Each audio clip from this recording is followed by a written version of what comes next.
Assalamualaikum warahmatullahi wabarakatuh. Perkenalkan, nama saya Waenti dengan NIM A1H124-088 kelas B, mata kuliah Manajemen Pendidikan PAUD, dosen pengampu Dr. Siti Rahmania Abu Bakar SPD MPD. Baik, di sini saya akan menjelaskan dasar-dasar manajemen PAUD, konsep, karakteristik, dan implementasi manajemen PAUD. Selanjutnya, bab 1, hakikat pendidikan anak usia dini. Pengertian pendidikan anak usia dini. Secara yuridis atau formal, pada Undang-Undang Nomor 20 Tahun 2003, Pasal 28 Ayat 1 disebutkan bahwa pendidikan anak usia dini atau PAUD adalah pendidikan yang diselenggarakan bagi anak sejak lahir hingga 6 tahun dan bukan merupakan persyaratan untuk mengikuti pendidikan dasar.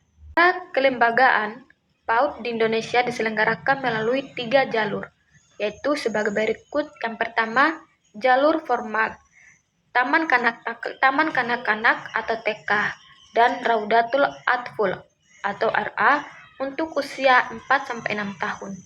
Yang kedua, jalur non-formal, Pos PAUD, Bina Keluarga Belita atau BKB, Taman Penitipan Anak atau TPA, atau untuk anak usia 3-4 tahun dan satuan PAUD sejenis.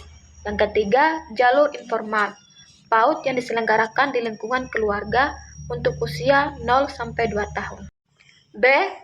Tujuan dan fungsi pendidikan anak usia dini. Secara praktis, tujuan yang diselenggarakan PAUD antara lain sebagai berikut. Yang pertama, menumbuh kembangkan pengetahuan, sikap, dan keterampilan agar anak mampu menolong diri sendiri. Yang kedua, meletakkan dasar tentang bagaimana seharusnya belajar.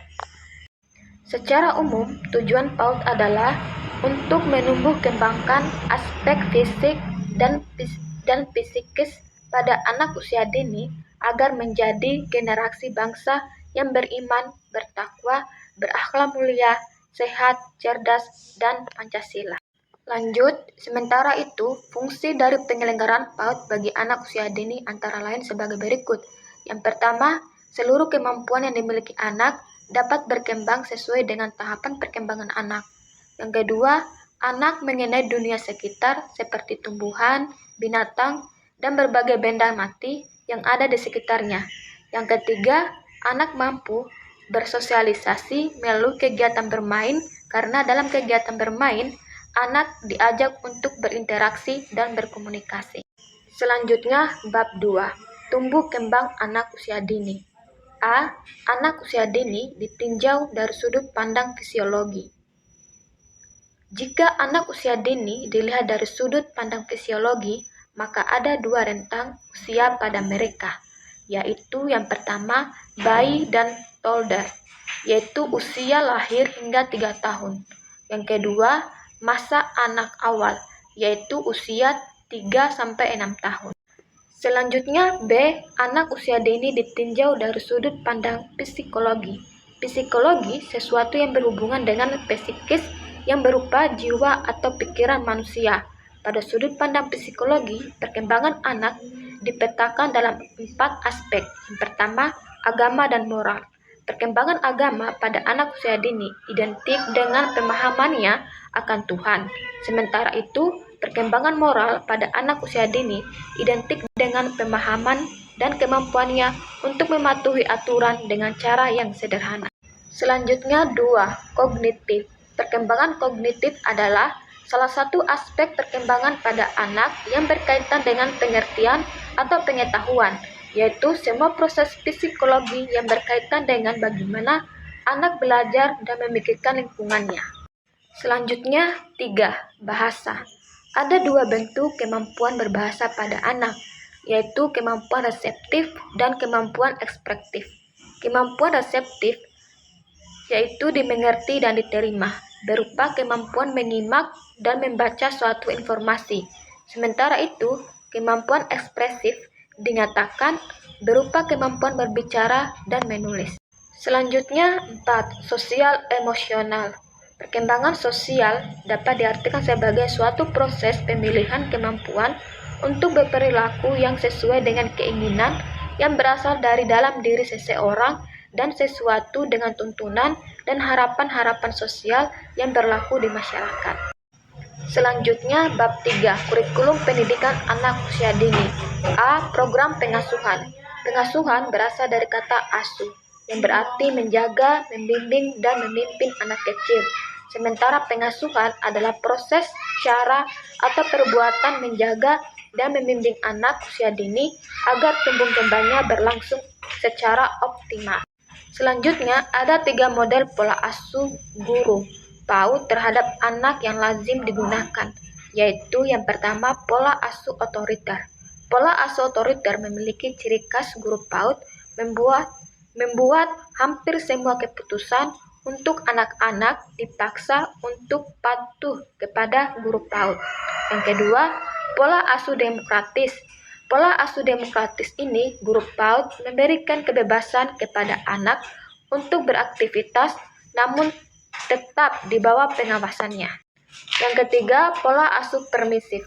Pola asuh permisif ini, guru PAUD memberikan kebebasan penuh kepada anak untuk beraktivitas.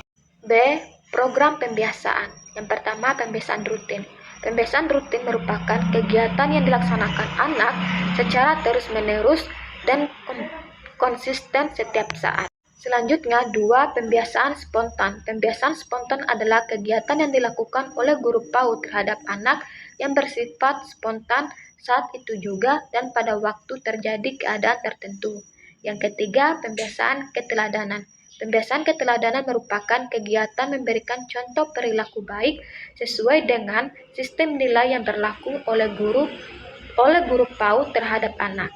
Selanjutnya, C. Program pembelajaran. Terdapat beberapa langkah dalam mengusung program pembelajaran PAUD, yaitu sebagai berikut. Yang pertama, melakukan analisis konteks.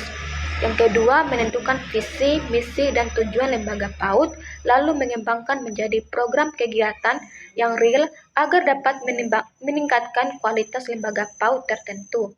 Yang ketiga, menetapkan isi program pembelajaran PAUD, alokasi waktu pembelajaran, dan mengembangkan perencanaan kegiatan pembelajaran yang meliputi hal-hal sebagai berikut. Yang pertama, perencanaan program semester atau PROMES.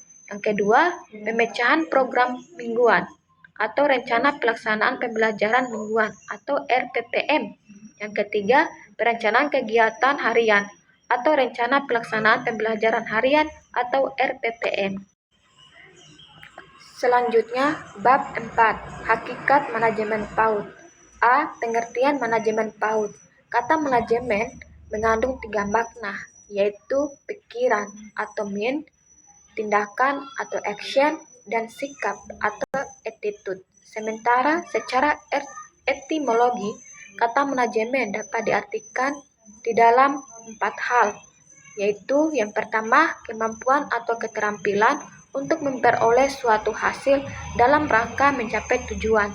Yang kedua, segenap perbuatan menggerakkan sekelompok orang atau mengarahkan segala aktivitas dalam suatu usaha kerjasama untuk mencapai tujuan. Yang ketiga, bekerja dengan menggunakan atau meminjam tangan orang lain untuk mencapai tujuan tertentu. Yang keempat, memfasilitasi atau melayani dan menggerakkan orang lain dalam organisasi agar dapat bekerja secara optimal dalam rangka mencapai tujuan bersama secara efektif dan efisien. Selanjutnya, B. Unsur-unsur manajemen PAUD. Unsur-unsur manajemen PAUD secara sederhana dapat diartikan dengan berbagai hal yang harus ada dalam manajemen PAUD. Ada 5 unsur dalam manajemen PAUD, yaitu sebagai berikut. Yang pertama, lembaga PAUD. Lembaga PAUD merupakan organisasi yang dikelola untuk tujuan kesuksesan penyelenggaraan layanan PAUD. Yang kedua, sumber daya PAUD. Sumber daya PAUD dalam lembaga PAUD terdiri dari 2 unsur, yaitu yang pertama, sumber daya PAUD yang terdiri dari kepala PAUD, guru PAUD, staf PAUD, dan official Storely atau official girl. Yang B, sarana dan prasarana PAUD. Yang ketiga, aktivitas layanan PAUD yang efektif dan efisien. Yang keempat, kerjasama Yang kelima, tujuan PAUD. Selanjutnya, bab 5, ruang lingkup manajemen PAUD. A. Manajemen peserta didik. Manajemen kurikulum PAUD adalah suatu sistem pengelolaan kurikulum yang kooperatif, komprehensif, dan sistematis dalam rangka mewujudkan tercapainya tujuan PAUD pada lembaga PAUD. Kegiatan dalam manajemen kurikulum PAUD meliputi yang pertama, perencanaan kurikulum PAUD, yang kedua, pengorganisasian kurikulum PAUD, yang ketiga, pelaksanaan kurikulum PAUD, yang keempat, evaluasi kurikulum PAUD. Selanjutnya, B. Manajemen kurikulum PAUD. Manajemen kurikulum PAUD adalah suatu sistem pengelolaan kurikulum yang kooperatif, komprehensif, dan sistematis dalam rangka mewujudkan tercapainya tujuan PAUD pada lembaga PAUD. Kegiatan dalam manajemen kurikulum PAUD meliputi yang pertama, perencanaan kurikulum PAUD adalah perencanaan kesempatan belajar yang dimaksudkan untuk membina peserta didik ke arah perubahan perilaku yang diinginkan dan menilai pertumbuhan yang telah terjadi pada peserta didik. B. Pengorganisasian kurikulum PAUD merupakan penerapan pola atau desain bahan kurikulum untuk mempermudah peserta didik dalam mempelajari bahan pelajaran dalam melakukan kegiatan pembelajaran sehingga tujuan dapat dicapai secara efektif. C. Pelaksanaan kurikulum PAUD adalah upaya yang dilakukan oleh guru PAUD untuk mewujudkan kurikulum PAUD yang masih bersifat dokumen tertulis yang dihasilkan dari proses perencanaan kurikulum PAUD menjadi aktual dalam serangkaian aktivitas pembelajaran di lembaga PAUD. D.